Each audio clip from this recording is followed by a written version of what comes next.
Saludo a todos los oyentes de Radio María. Un día más, con la gracia del Señor, proseguimos el comentario del Catecismo de nuestra Madre, la Iglesia. Estamos en la explicación de la primera de las peticiones, peticiones deseo. Decíamos ayer que también son como las tres primeras peticiones del Padre Nuestro, una petición, un deseo que brota de nuestro corazón. Santificado sea tu nombre, es la primera en la que nos encontramos. Las otras dos peticiones deseo: venga a nosotros tu reino, hágase tu voluntad. Pero bien, estamos en la primera: santificado sea tu nombre, y en concreto en el punto 2812, que dice así, voy a leerlo poco a poco y vamos comentando cada parte. Dice: finalmente, el nombre de Dios Santo se nos ha revelado y dado en la carne en Jesús como Salvador, revelado por lo que Él es, por su palabra y por su sacrificio. Habíamos hablado en el programa anterior de lo que supone el misterio del nombre de Dios. Esta primera petición del Padre Nuestro tenemos que reconocer que nos resulta un tanto misteriosa. Santificado sea tu nombre. Ya comentábamos que, bueno, pues que para nosotros el nombre no suscita en nuestra cultura occidental todo el sentido del misterio que encierra en una cultura semítica. E insistíamos en que detrás de la palabra nombre está el misterio de la persona, que se comunica. El nombre nos remite al ser personal, la gran sorpresa de que Dios es persona.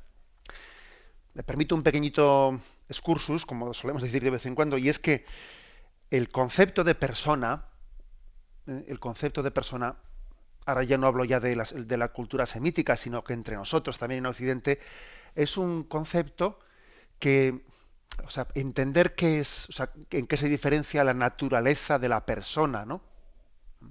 El concepto de persona ha sido, en la filosofía, ha sido en gran parte iluminado gracias a la fe católica, a la fe cristiana. Ha sido la fe cristiana la que, en el paso de los siglos, gracias a la reflexión de los concilios para intentar explicar quién es Dios, al explicar el misterio de la Santísima Trinidad y hablar de que son tres personas distintas y una sola naturaleza, o al hablar de que en Jesucristo hay una sola persona, pero tiene dos naturalezas, la humana y la divina. Es decir, ha sido el dogma católico, el dogma cristiano, ha sido el misterio, o sea, la reflexión sobre la fe le ha prestado un gran servicio al pensamiento, a la filosofía, porque no había habido la suficiente claridad para distinguir el concepto de qué es persona, a diferencia de lo que es la naturaleza. Nosotros, por ejemplo, decimos que la persona humana, cuando fallecemos nosotros, cuando muere el ser humano, en ese momento se produce una separación de alma y cuerpo. Bien, pues en ese momento la persona, lógicamente, subsiste en el alma. Lógicamente la persona engloba el cuerpo y el alma, pero en el momento del fallecimiento del ser humano, la persona humana subsiste en el alma.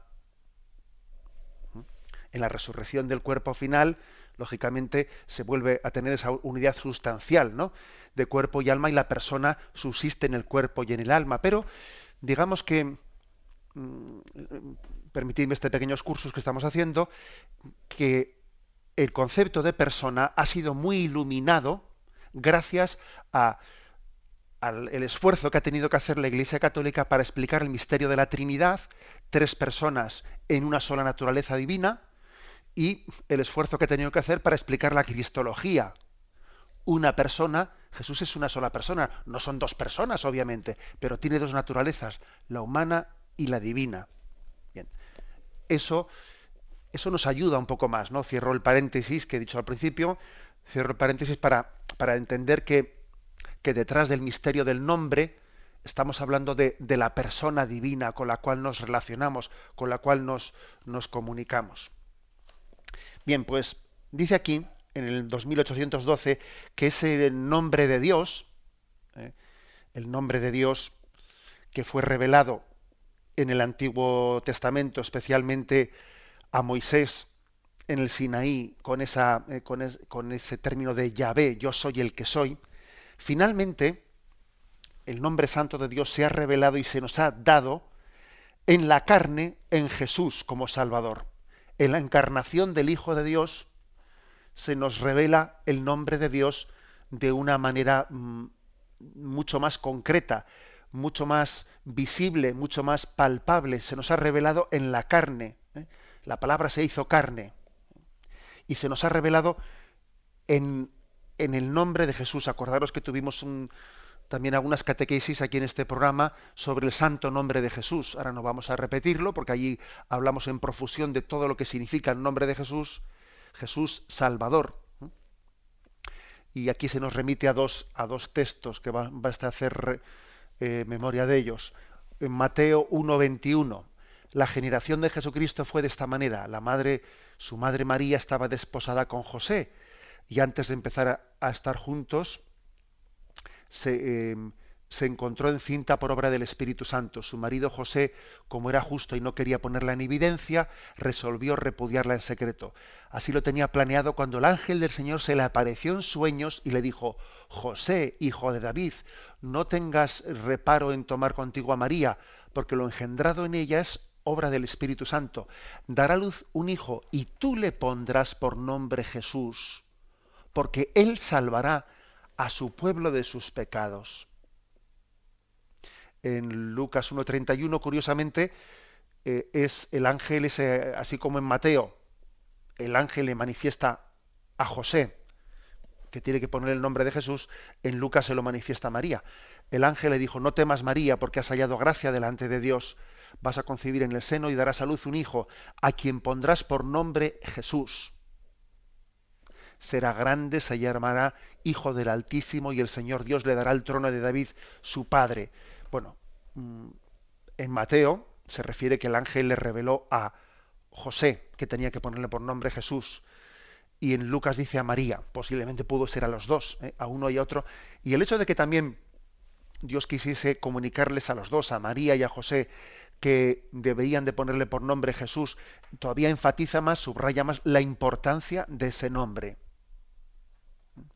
Porque no hay otro nombre, no hay otro nombre en el que podamos ser salvados, dice la Sagrada Escritura. Es el nombre de salvación. Finalmente el nombre en el nombre que queremos santificar, en el que queremos ser santificados, en el que podemos ser salvados, es el nombre de Jesús, que significa salvación. Al final es una palabra tan humilde como esa: Señor, sálvame. Sálvame que perezco. ¿A dónde iré sin ti? Tú eres el santo y necesito de tu santidad para mi salvación. Santificado sea tu nombre. Tú eres santo y en tu misericordia confío en que me santificarás. Por eso Jesús es el Salvador, el que santifica, el que nos salva. Le pondrás por nombre Jesús porque Él será el Salvador de todos los hombres. Dice: revelado por lo que Él es, por su palabra y por su sacrificio. Vamos a ver, es decir, que no únicamente el ángel vino a decirle a José y a María: ponle por nombre Jesús. O sea, no es un decir, mira, te comunico que tienes que ponerle ese nombre. No es una mera comunicación, no, sino que dice el catecismo, es que por lo que Jesús hizo, por las obras que realizó, por cómo fue su vida, por cuál fue su misión, por saber a qué se dedicó, bueno, ahí también se nos revela que su nombre es Jesús, que es Salvador. O sea, no solo porque el ángel se lo dijo, sino porque su vida fue un misterio de salvación, de ser instrumento de Dios para salvarnos, ¿no? Y se nos dan aquí tres textos para que los reflexionemos. El primero, Juan 8:28. No comprendieron no comprendieron que les hablaba del Padre. Les dijo pues Jesús: cuando hayáis levantado al Hijo del Hombre, entonces sabréis que yo soy, y que no hago nada por mi propia cuenta, sino que lo que el Padre me ha enseñado, eso es lo que hablo. Es decir, le dice, cuando hayáis levantado al Hijo del Hombre, está haciendo referencia al momento de la crucifixión. Cuando sea levantado en el Calvario, entonces sabréis que yo soy. El yo soy es el Yahvé. Es decir, vamos a conocer quién es Él cuando sea levantado en la cruz. Porque su nombre, su misión, su ser, consiste en dar su vida por nosotros. Y el momento en el que Jesús más se identifica con su vida, su hora, el momento para el que había venido a este mundo, el momento culminante de su existencia, es ese precisamente, su muerte en la cruz y resurrección. O sea, por lo tanto, el nombre de Jesús se revela en la crucifixión. Dice, cuando hayáis levantado al Hijo del Hombre en la cruz, entonces sabréis que yo soy. Luego, este misterio que nos cuesta aquí un poco pues meternos en él, el misterio del nombre no es cuestión de una palabrita, no, es que es una vocación, una función, o sea, es la vida, es el ser, es el cometido de Jesucristo entre nosotros, es Jesús, que significa Salvador. Él me ha salvado. Por eso la señal del cristiano es la Santa Cruz. Porque ver una cruz es decir, Jesús, sálvame, me salvó. La palabra salvación tenemos que enamorarnos de ella. Tenemos que enamorarnos de ella porque los cristianos somos salvados. Jesús es Salvador. El segundo texto que se nos refiere, Juan 17:8. Ahora ya saben, es la oración sacerdotal. Ahora ya saben, o sea, Jesús ora al Padre. Perdón. Ahora ya saben que todo lo que me has dado viene de ti, porque las palabras que tú me diste se las he dado a ellos, y ellos las han aceptado, y han reconocido verdaderamente que vengo de ti, y han creído que tú me has enviado. Por ellos ruego. Aquí principalmente se está subrayando el hecho de que Jesús le dice al Padre, han creído que yo vengo de ti. Es decir, la esencia de la vida de Jesucristo es ser el enviado del Padre para la salvación del mundo. El nombre de Jesús, ese nombre de Salvador, es una salvación que ha provenido del seno de la Trinidad, de una decisión del Padre de entregar a su Hijo por la salvación del mundo. El Padre ha entregado a su Hijo para salvarnos. El Hijo, no es que el Hijo haya ido contra la voluntad del Padre, obviamente, sino que el Hijo se ha ofrecido al Padre para ser enviado para nuestra salvación. Ellos han reconocido que vengo de ti y han creído que tú me has enviado. Luego, decir que Jesús es el Salvador es también lo mismo que decir que el Padre es el Salvador, porque el Padre envía a Jesús para la salvación del mundo en el Espíritu Santo. Por lo tanto, cuando decimos que el nombre de Dios es Jesús, bien, pero detrás de Jesús está el Padre y está el Espíritu Santo. Bueno. El tercer texto que se nos ofrece, Juan 17, versículos 17-19. También es en la misma oración sacerdotal que Cristo ruega al Padre después de la última cena. Santifícalos en la verdad. Tu palabra es verdad. Como tú me has enviado al mundo, yo también los he enviado al mundo, y por ellos me santifico a mí mismo, para que ellos también sean santificados en la verdad. Fijaros que nosotros decimos, santificado sea tu nombre, y Jesús dice, por ellos me santifico a mí mismo, para que ellos también sean santificados en la verdad. Si nosotros podemos ser santificados en la verdad, es porque recibimos de la santidad de Cristo. Porque recibimos de la santidad de Cristo. Yo sé que alguno igual puede decir, bueno, pero esa expresión de que dice Jesús que yo me santifico a mí mismo, ¿qué pasa? Pues, si se santifica es que no era santo. No, obviamente no hay que, no saquemos esa conclusión. Eh, Me santifico a mí mismo no es que Jesús esté pasando de la condición de pecador a santo, obviamente, sino se está refiriendo, me entrego plenamente, o sea, es que Cristo en su encarnación ha asumido la naturaleza humana y está haciendo una ofrenda plena de una voluntad humana, no solo de la voluntad divina, sino de la voluntad humana, la está santificando, está haciendo una ofrenda plena al Padre. Bueno, y dice, como Cristo se santifica, entrega la voluntad humana unida a la voluntad divina, también nosotros, porque Él nos ha abierto el camino y nos ha enseñado cómo se ofrece al Padre un corazón humano, nosotros podemos ofrecer el nuestro. Por eso esa parte de la Santa Misa que dice, ¿no? Por Cristo, con Él y en Él. Como Jesús se ha ofrecido al Padre, así me ofrezco yo.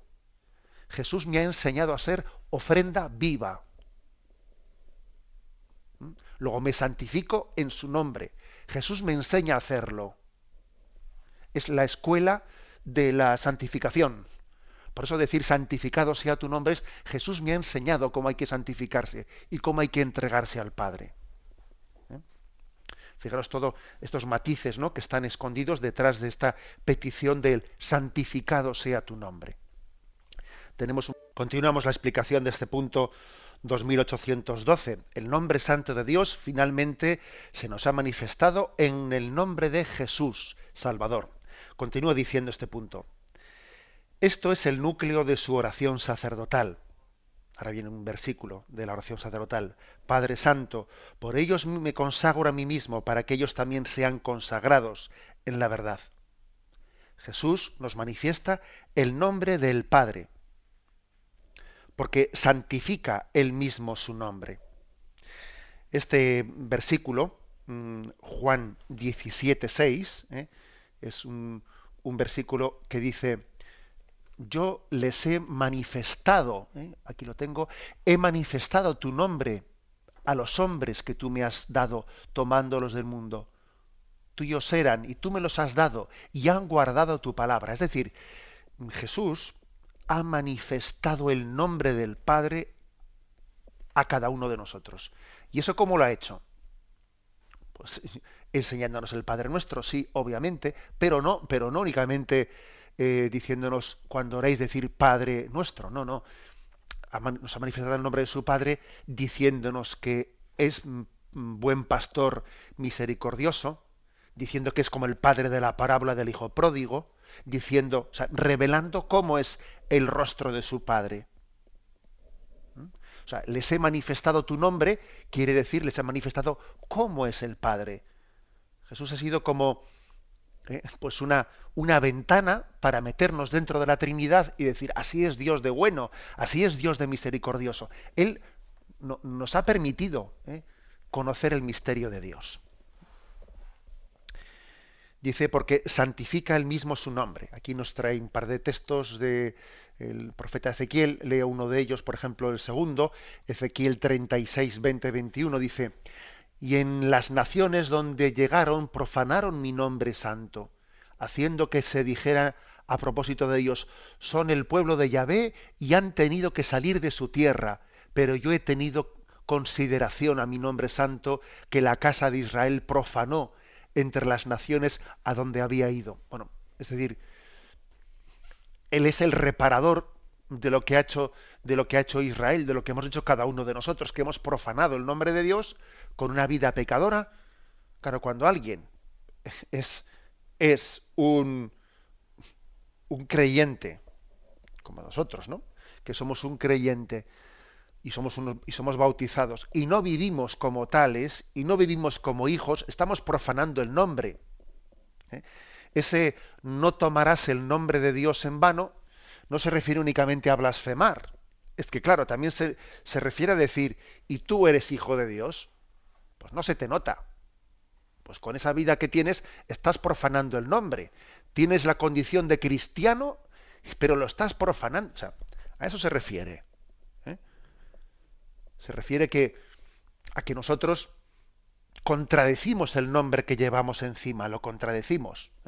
Es este texto de Ezequiel. Son el pueblo de Yahvé, dice, y han profanado mi nombre. Por eso dice, yo he tenido consideración a mi santo nombre y ha tenido que repararlo. El mismo Jesucristo ha reparado el nombre que nosotros hemos manchado. Hemos manchado, porque se dice, estos son hijos de Dios. Pues ¿cómo será ese Dios? Porque estos hijos son así. Claro, manchamos el nombre de Dios siendo pecadores. Por eso Jesús ha venido a limpiar el nombre de Dios, porque Él es el verdadero Hijo y repara el nombre ensuciado. Seguimos adelante. Y termina diciendo este punto 2812. Al terminar su Pascua, el Padre le da el nombre que está sobre todo nombre. Jesús es Señor para gloria de Dios Padre. Eso os sonará porque suele ser ese himno de Filipenses que solemos rezar en las primeras vísperas. Y le dio el nombre sobre todo nombre. Es Filipenses capítulo 2, versículo del 9 y siguientes, ¿no? Por lo cual Dios le exaltó y le otorgó el nombre que está sobre todo nombre en su resurrección, ¿no? Porque Él se abajó y tomó la condición de esclavo. Por eso Dios lo ensalzó, le dio el nombre sobre todo nombre, para que al nombre de Jesús toda rodilla se doble en el cielo, en la tierra, en el abismo, y toda lengua proclame, Jesucristo es Señor para gloria de Dios Padre. O sea que el momento en el que se escenifica, por decirlo de alguna manera, bueno, se escenifica, no se realiza, ¿no? La glorificación plena del nombre de Jesucristo es en la resurrección. Entonces es cuando dice que el Padre le dio el nombre sobre todo nombre. De modo que al nombre de Jesús toda rodilla se doble en el cielo, en la tierra y en el abismo. Jesús es Señor para gloria de Dios Padre. Es el Kyrios, es el momento en el que se ensalza la gloria de Dios. Pasamos al punto siguiente, 2813. En el agua del bautismo hemos sido lavados, santificados, justificados en el nombre del Señor Jesucristo y en el Espíritu de nuestro Dios. Primera Corintios 6:11. Bueno, es sencillamente un recordatorio. Estamos explicando el santificado sea tu nombre, no lo olvidéis. Bueno, pues recordad que hemos sido bautizados en el nombre del Padre, del Hijo y del Espíritu Santo. Hemos sido lavados, justificados en el nombre de Jesucristo, del Padre y del Espíritu Santo.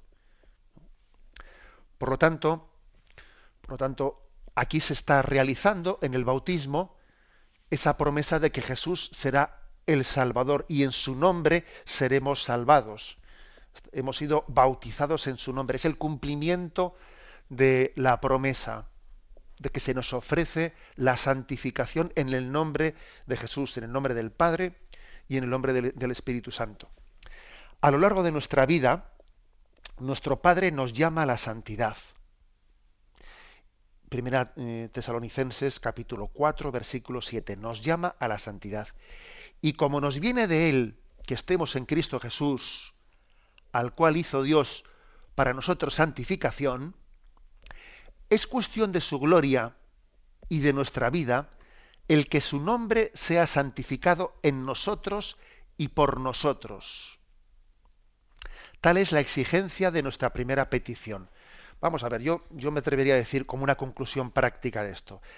Cada vez que nosotros nos purificamos, cada vez que nosotros recibimos bien el sacramento de la penitencia, del perdón de los pecados, estamos santificando el nombre de Dios. Cada vez que nosotros hacemos una obra de caridad, ayudamos a un pobre, estamos santificando el nombre de Dios. Cada vez que nosotros ayunamos, hacemos penitencia, hacemos sacrificio y nos purificamos, santificamos el nombre de Dios. Cada vez que profundizamos más en una vida de oración, en mayor intimidad con Dios, santificamos el nombre de Dios. Dice aquí, es cuestión de su gloria y de nuestra vida el que su nombre sea santificado en nosotros y por nosotros. Luego, claro, o sea, no os penséis que en esta petición, deseo de santificado sea tu nombre, yo lo digo como ojalá, no, bueno, ojalá y a ver qué haces tú. A ver qué haces tú, que obviamente eso que estás pidiendo te, te compete. Es algo así como más tarde luego en el Padre Nuestro decimos, perdona nuestras ofensas como nosotros perdonamos. O sea, es una petición de compromiso al mismo tiempo. Pido que Dios me perdone, pero como yo perdono a los demás. Algo así pasa aquí. Algo así. Santificado sea tu nombre, claro, bien, pero es que resulta que para que sea santificado, soy parte de esa santificación. Mi vida tiene que ser un eco de la santidad de Dios. Luego repito, cuando yo me purifico, cuando yo me arrepiento profundamente, cuando yo tengo pues una contrición perfecta de mis pecados, cuando ejerzo la misericordia, cuando perdono, etcétera, entonces santifico el nombre de Dios. Entonces el nombre de Dios es glorificado. Bien, tenemos un momento. Continuamos en este punto 2813 en el que nos encontramos explicando esta petición del santificado sea tu nombre, y hay una cita de San Cipriano, que es uno de los padres de los primeros siglos de la Iglesia del norte de África. Dice él: ¿quién podría santificar a Dios puesto que Él santifica? Inspirándonos nosotros en estas palabras, sed santos porque yo soy santo, pedimos que, santificados por el bautismo, perseveremos en lo que hemos comenzado a ser. Y lo pidamos todos los días, porque faltamos diariamente, y debemos purificar nuestros pecados por una santificación incesante. Recurrimos, por tanto, a la oración para que esta santidad permanezca en nosotros. Es un ejemplo concreto, pues una cita de San Cipriano de esto que hemos dicho antes. Es decir, la forma de santificar, de cumplir esta petición, de responder a ella, de disponernos a poder vivirla y acogerla, es mantener una tensión a la santidad en nuestra vida. O sea, no hacer pacto con nuestra mediocridad, con nuestro pecado. ¿Mm? Me habéis escuchado en alguna ocasión en este programa, cuando hemos hablado del examen de conciencia, etcétera, ¿no? Sin perder la paz, pero sin hacer las paces. ¿Eh?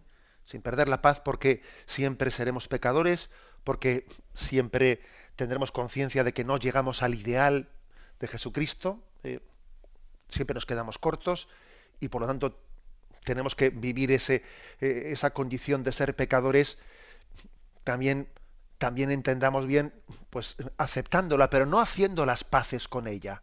Soy pecador, pero no he hecho pacto con mi pecado, sino que lucho con él. Vivo en un continuo deseo de santidad. Claro, esa expresión, sed santos como vuestro Padre Celestial es santo, dice una, madre mía, pero eso es absolutamente inalcanzable, ¿no? ¿Yo cómo voy a ser santo como Dios? Bien, sin perder la paz, pero sin hacer las paces. Ese ideal ciertamente es un ideal que no lo vamos a alcanzar nunca. Pero Dios ha querido ponernos ese ideal y no otro. Y Él sabe lo que hace cuando nos ha dicho eso. Que miremos a Él, que Él sea, o sea, que Dios sea nuestro único modelo, que no busquemos otros modelos, no, sino que Él sea nuestro punto de referencia y sin hacer las paces. Luego, mantener ese deseo de santidad y mantener esa tensión hacia la santidad es la manera de cumplir la primera petición del Padre Nuestro. Hay muchos padres pues, que podrían refrendar esto. Por ejemplo, San Juan Crisóstomo tiene una cita que dice: Dios posee por sí mismo la plenitud de toda gloria. No obstante, manda que pidamos que Él sea glorificado por medio de nuestra vida. San Gregorio de Nisa, el siglo IV, dice: el que reza santificado sea tu nombre, le dice a Dios aproximadamente esto: ayúdame con tu gracia a hacerme santo. Es básicamente lo que le estás pidiendo. En el fondo sería pues una un remitirnos a las bienaventuranzas, ¿eh? A las bienaventuranzas. Las 8 bienaventuranzas explican esta petición del Padre Nuestro. Cuando el ser humano se apoya en esas 8 actitudes de las bienaventuranzas y participa de esa bienaventuranza que Jesús le promete por esos 8 caminos que plantea las bienaventuranzas, entonces es santificado el nombre de Dios. Bienaventurados los mansos, bienaventurados los pobres de espíritu, los misericordiosos, los que trabajan por la paz, etcétera, ¿no? San Irineo, que también es otro padre del siglo segundo, camino entre el siglo primero y segundo, San Irineo tiene una expresión que se ha hecho muy, muy de una gran tradición en la Iglesia, ¿no? Dice, Gloria Dei homo vivens, ¿eh? La gloria de Dios es el hombre vivo. O sea, es decir, ¿cómo le damos gloria a Dios? Teniendo una vida intensa, teniendo una vida santa. Así se glorifica el nombre de Dios. Eso además lo vemos, por ejemplo, ¿no? Pues cómo un padre, cómo un hijo puede honrar a un padre y a una madre, pues teniendo una vida honrada, intachable, trabajador, servicial, religioso. Esa es la gloria de un padre, es la santidad de su hijo. Bueno, pues lo mismo pasa con Dios, lo mismo, ¿eh? Dice San Ireneo, Gloria Dei homo vivens, la gloria de Dios es el hombre vivo, es el hombre santo. Cuando el hombre vive como Jesús, vive conforme al espíritu de las 8 bienaventuranzas, ¿no? Y entonces aparece en su rostro la gloria de Dios, en los que se dejan penetrar por este espíritu de Jesús, por el espíritu de las bienaventuranzas. Por lo tanto, aquí también es como si dijésemos que santificar el nombre de Dios es también como sanarnos. O sea, nos sanamos, Dios nos sana, ¿eh? El hombre de Dios es santificado cuando el ser humano, mirándole a Dios, se sana, ¿eh? ¿Os acordáis de ese episodio del Antiguo Testamento en el que hubo como una plaga de serpientes que mordían a los israelitas en el desierto? Y entonces Yahvé mandó hacer una serpiente de bronce y elevarla en un estandarte, la serpiente de bronce, de manera que cuando eran mordidos por la serpiente, al mirar aquella serpiente de bronce quedaban sanados. ¿Mm? Y eso después nosotros lo hemos evocado como, o sea, lo hemos referido como una evocación de la cruz. Aquel que mire a Cristo crucificado, elevado sobre el palo de la cruz, y le mire con fe, quedará sanado de esa mordedura de serpiente. Bueno, pues algo así, ¿eh? O sea, es decir, santificado sea tu nombre, es como yo le miro con fe para quedar sanado de la mordedura, es decir, de mi pecado. Le miro con fe, para que esa mirada a mí me purifique. Decía pues que las 8 bienaventuranzas son como el espíritu propio de quien vive transformado por ese nombre santo. Y además, fijaros que dice dichosos, bienaventurados, ¿no? Bienaventurados, la palabra griega, Macarios, dichosos, bienaventurados, es una palabra que viene como a decir que participamos de la gloria de Dios. Macarios, bienaventurados, ¿no? Participamos de la gloria de Dios y experimentamos así una libertad interior. Porque Dios es santo, yo puedo ser santo. Como hijo, como hija, estoy participando de aquello que, mira, no me correspondía, pero Dios me lo da en herencia de amor, que es su santidad. Santificado sea tu nombre, bienaventurado seas que has tenido una tal herencia, la herencia de la santidad de Dios que quiere dártela a participar, ¿no? Esta es, por lo tanto, ¿no?, la pobreza de espíritu como una actitud de desprendimiento de todo, de poner nuestra confianza en Dios. La sensibilidad de saber llorar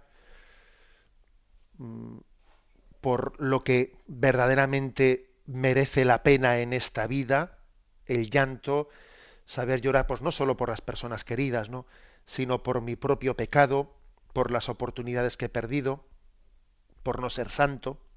Solo hay una pena, una gran tristeza en esta vida, que es el no ser santo.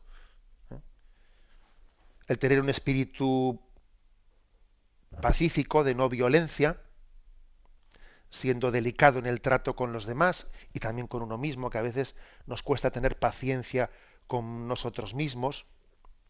Ser un hombre amante de la justicia, ser misericordioso, siempre teniendo ese juicio de misericordia con los demás, teniendo pureza de corazón, la virtud de la pureza, la transparencia interior, trabajar por la paz, ser instrumento de reconciliación entre los demás, estar dispuesto a cargar con la cruz de ser perseguido por causa de la justicia, por el hecho de que seamos fieles a la llamada de Dios en nuestra vida, que también es decir, este espíritu de las bienaventuranzas, este espíritu es el que santifica a Dios. Al final, como veis, cuando uno va profundizando en la doctrina cristiana, todo se va uniendo, o sea, se unen las peticiones del Padre Nuestro con los 10 mandamientos, con las bienaventuranzas, con los dones del Espíritu Santo. Es decir, todo está entrelazado. Todo está entrelazado. Uno va viendo como una gran sinfonía entre todos los misterios de la fe. No es que sean capítulos aparte, no, por un lado sacramentos, por otro lado mandamientos, por otro lado bienaventuranzas, por otro lado dones del Espíritu Santo. No. Todo ello está en una conjunción grande. Porque al final, cuando uno va avanzando en el Evangelio, al final cada vez todo es más sencillo y todo se unifica. En Jesús todo se unifica.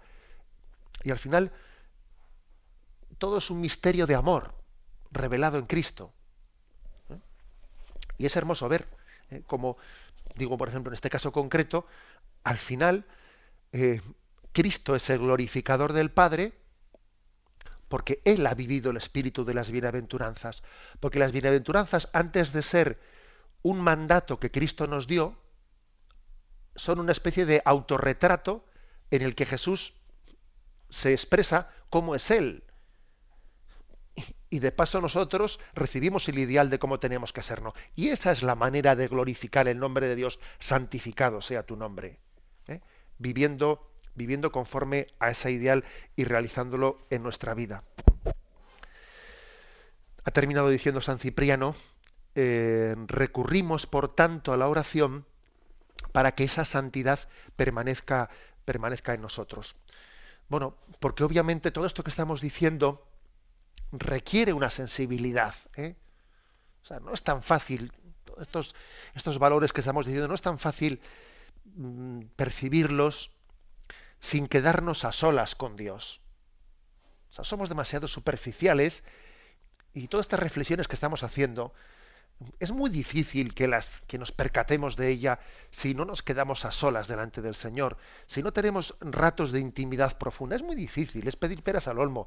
Vivimos siempre pues en la inmediatez de lo que enseguida tengo que hacer, ahora me toca hacer esto, me toca hacer lo otro. Y a veces lo urgente nos impide llegar a lo importante. Esto ocurre mucho en nuestra vida, que lo inmediato me acapara toda la vida. Y por hacer cosas inmediatas, tengo que comprar el pan, tengo que hacer lo otro, tengo que llamar a la lavadora, tengo no sé qué. O sea, siempre lo inmediato nos aparta de lo importante. Claro, lo inmediato habrá que hacerlo, claro.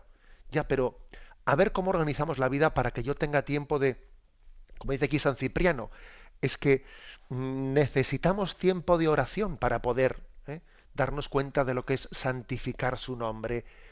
Dice que estamos llamados a este espíritu concreto, ¿no? de vivir las bienaventuranzas para que con Cristo seamos glorificadores del Padre.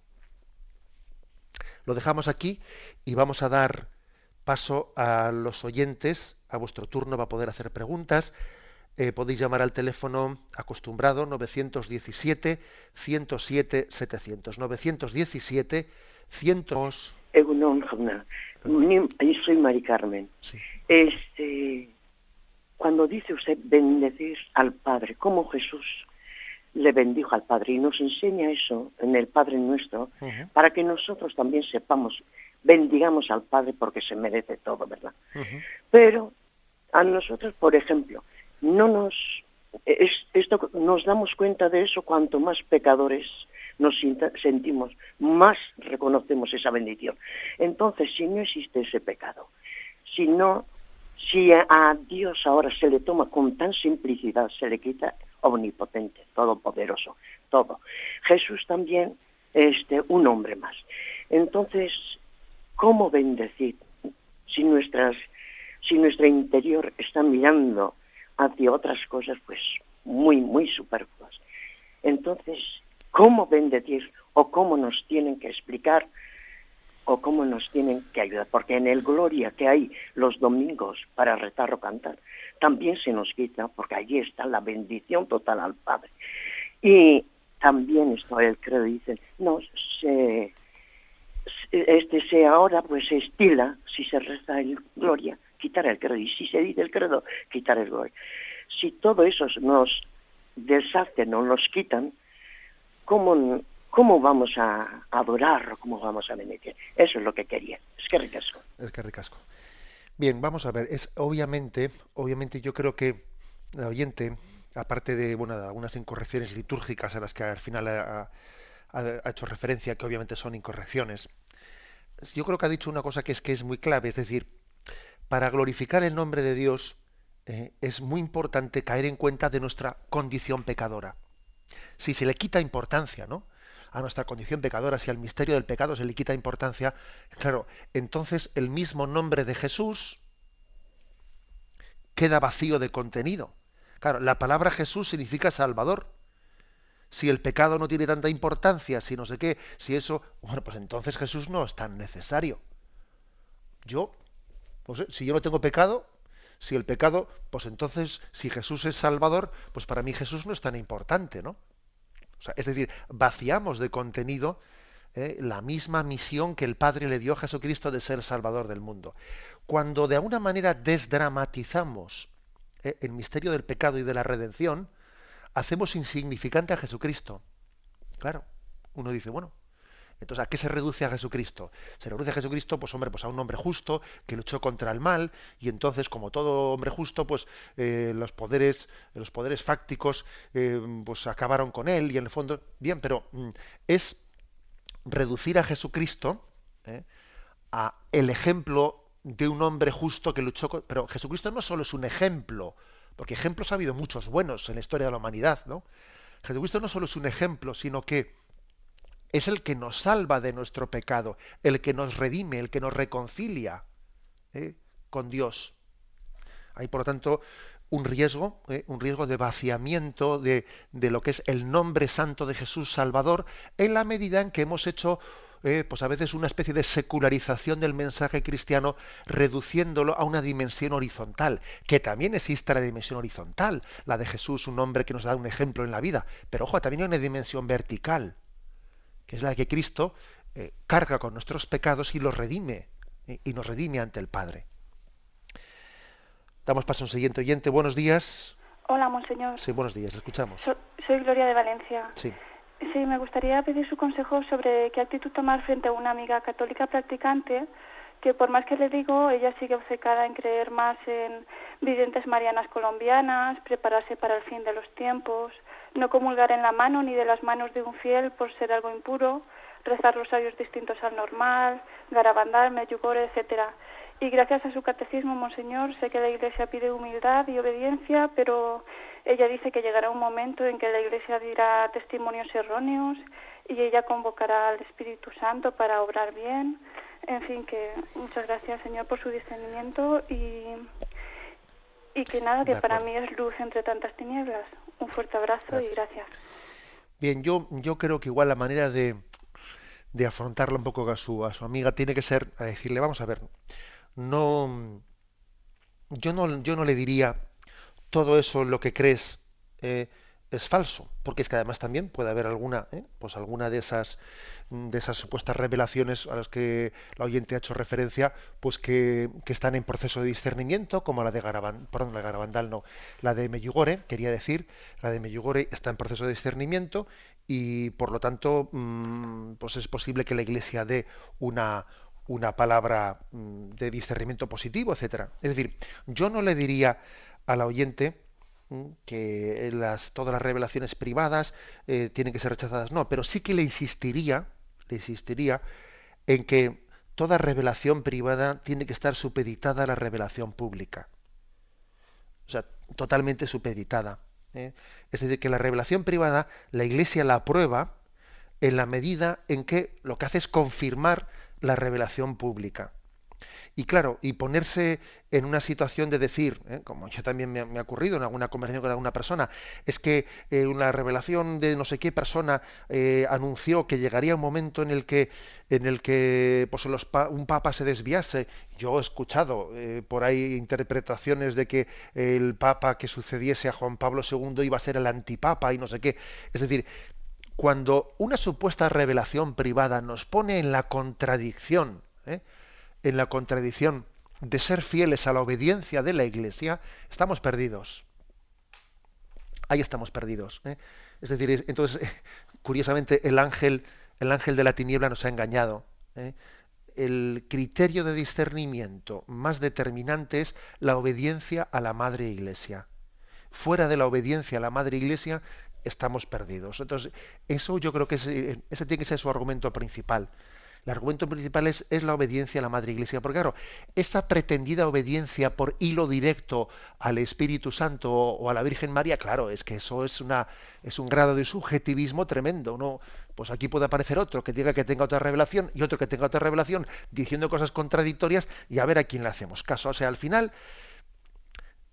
cuando por ejemplo uno ve las revelaciones privadas como la de Fátima, como la de Lourdes, etcétera, lo primero que la Virgen María le dice a Santa Bernadette o le dice a los pastorcillos de Fátima es: id al sacerdote de la parroquia, id a donde el obispo, id. O sea, curiosamente todas las revelaciones que vemos que han sido hechas en la santidad, las revelaciones privadas, inmediatamente envían a la Iglesia, aunque igual en primer momento no les consideran, y como por ejemplo el indio Juan Diego, ¿no? Que inmediatamente la Virgen María le envía a Fray Juan de Zumárraga, el primer obispo de México, y le dice: vete a donde él, dile que tiene que construir aquí una capilla, etcétera. Siempre es ponerse en manos de la Iglesia, y aunque al principio igual reciben un rechazo, pero ser perseverantes hasta que la Iglesia da su palabra de discernimiento. Eso es lo que nos saca del poder ser engañados. Damos paso a un siguiente oyente. Buenos días. Buenos días, padre. Buenos días, le escuchamos. Mire usted, quisiera hacerle una pregunta. Bueno, una pregunta o otra. También soy una mujer inculta y una mujer madre de 7 hijos y esposa. Entonces, sabe usted, pues me han sucedido muchas cosas, porque nuestro Señor, mi relación fue hace 22 años. Entonces, pues me enseñó nuestro Señor, sabe usted, su muerte y su cruz, me enseñó. Entonces, ahora también se hizo nada por un tumor en Lourdes. Me dijo Nuestra Señora, dice: hija, a Lourdes. Y yo no la comprendía. Y entonces pues me puso el sacerdote una serie de eso, dice: si es de Nuestra Señora, dice, no tendrás ningún inconveniente en ir. Dice: si no es de ella, dice, yo mismo, dice, te quitaré, dice, la esa y no podrás ir. Bueno, pues fui sanada, padre.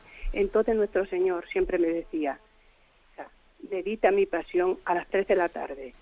Y yo no sabía, padre, qué era eso, qué me quería decir. Y digo: Señor, soy tan torpe, digo que no sé lo que quieres decirme. Y entonces, pues ya a través del tiempo, me dijo un día, padre, dice, y no sé esto qué significaba. Y me dijo, dice: hija mía, dice, medita así. Padre, dice, Dios mío y Señor mío, te acompaño en esta hora santificadora para redimir junto a ti los pecados del mundo. ¿Quieres hacerme la gracia a esa, hija, todos los días?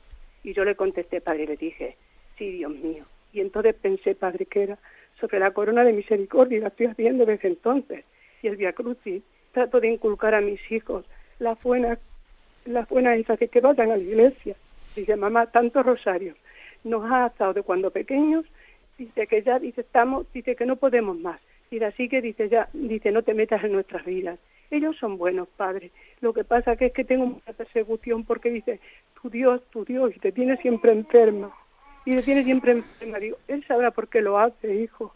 Así que, padre... De acuerdo, una palabrita, voy a decir que tenemos el tiempo casi cumplido. Mire, un consejo que yo le doy, para usted, para el oyente, y además como siempre, digamos aquí en la radio, pues lo bueno es que también otros escuchan la misma palabra y sirve un poquito de discernimiento. Mire, yo creo que no utilizaría esa forma de expresión que tiene usted de que Dios me dijo, entonces yo le contesté y entonces Él me dijo.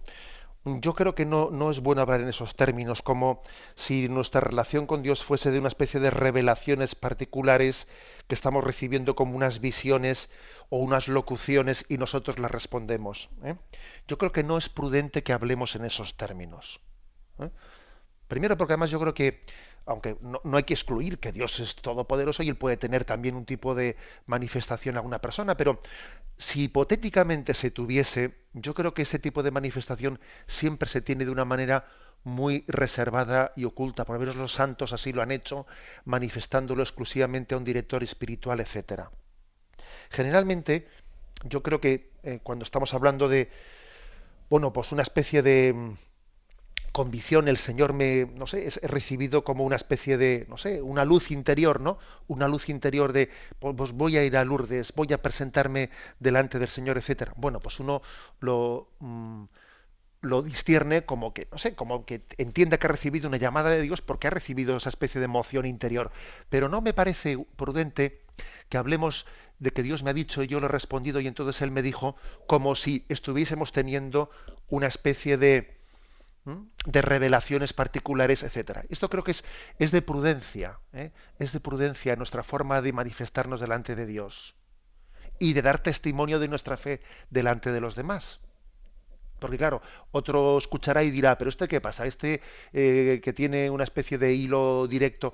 Y claro, y no es bueno en nuestro testimonio el tener ese tipo de comunicación. Siempre creo que además, ya sé que soy un pesado, pero bueno, siempre que creo que además el tema del acompañamiento espiritual, etcétera, nos ayudará un poco a ver cómo manifestarnos en relación con el Señor.